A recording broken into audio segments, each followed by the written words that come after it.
What's up, guys? This is Chad at Alldogs Offroad, and what we have before you are a couple of leaf springs, but they're the same, but they're very much not the same. And what we want to do today is kind of explain the differences for you and the positives and negatives, and what would be the appropriate use case for each spring.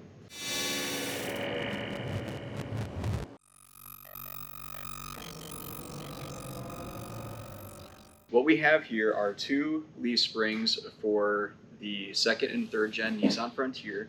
You'll have your traditional multi-leaf elliptical leaf spring like all you guys are familiar with. I'm going to pick it up real quick for you and show you.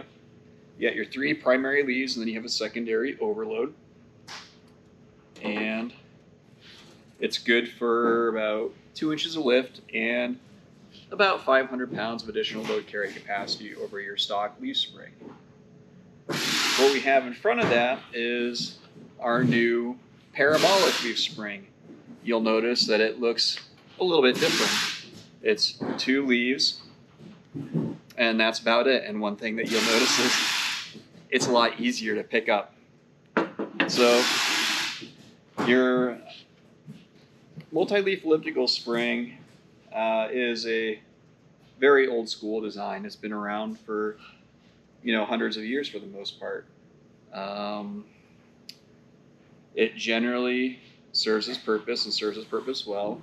One thing that it doesn't do so well is mitigate or disperse stress within the spring. So it's very common on Nissan Frontier and Nissan Xterra applications with the factory leaf springs is typically on your middle leaf about 5 or 6 inches back, it will normally break and kind of spit the leaf out and make a lot of noise. The leaf spring wasn't designed very well for handling significant amounts of stress. But it's a tried and true form factor, and it's what we're all familiar with. On a multi-leaf elliptical spring, you have your three primary leaves. They're all the same thickness. These are all maybe about 1/4 inch thick, if I'm guesstimating correctly. Uniform thickness all the way through, just varying in lengths to give you a very specific ride quality. A parabolic leaf spring is very different in that you have a very thick center section that tapers out as you get towards the edges of the spring. And what that does is it allows you to create a spring with just about the exact same ride characteristics as this, but it's significantly lighter, and it also disperses the stress that the spring would see throughout the entirety of the spring, rather than having it focus on certain specific points that can lead to failure, kind of like what happens on your factory Nissan springs once they kind of get old enough or get pushed past their limits. The Broverland spring that we have here is roughly 50 pounds. It's fairly hefty. The parabolic spring in front of it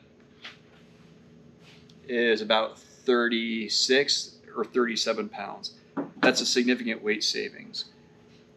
But this spring is stronger, it will last longer, and it rides better than the than the Broverland spring.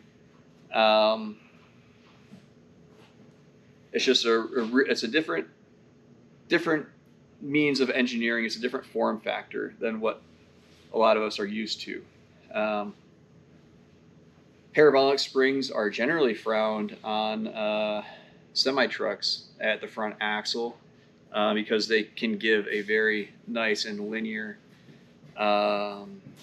ride quality, and they're lighter, so you get that minute fuel savings. The Broverland leaf springs, they are nice in being a 2-stage leaf spring. They will ride very pleasantly with an empty bed. but then they'll also ride well when they're fully loaded up. With the Parabolic Leaf Springs, we generally recommend you have 200 to 250 pounds permanently affixed to the back of your truck. These ride a lot better with additional weight on the vehicle. So unladen or unloaded, these are going to be a little bit more firm feeling, but they will ride better, you know, with the weight in the back than these guys will. If you're building an overlanding rig and you're going to have weight added to the vehicle at all times, my recommendation between the two would be the Parabolics. The ride quality on and off road, if your truck has the weight for it, is absolutely phenomenal. If your truck is like a work truck and you're kind of bouncing back and forth between unloaded and loaded, I would probably recommend the Broverlands for you. You're not gonna go wrong with either choice. They're both, you know, great leaf spring options, but they do have different kind of use cases. We're really excited to have introduced Parabolics to the market. I have not installed any on my Frontier yet, but I will be later this summer when I add a bed rack and rooftop tent, which hopefully we'll do a video of in the near future. Both of these springs are manufactured in the USA, and we currently have 2 applications in production right now. We have the Nissan Frontier Parabolic in production. We have the 2nd and 3rd gen Toyota Tacoma Parabolic in production. We are still working on prototyping for the Nissan Xterras. We're hoping to have those available later this summer. Thanks for watching, guys. Subscribe to our YouTube channel if you haven't already. We'll try to keep putting out some nice informative videos for you. And if you have any questions, hit us up. Okay, we're live. Ready?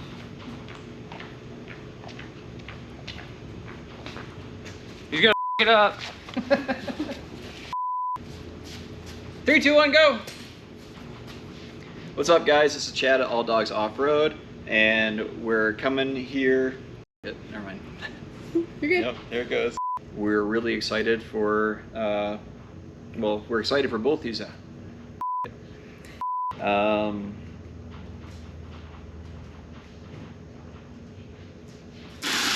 for watching, guys. Other than that, Taylor is telling me to say thanks for watching, guys.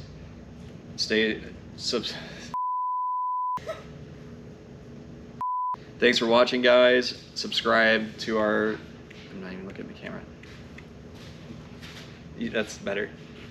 Except don't make that face.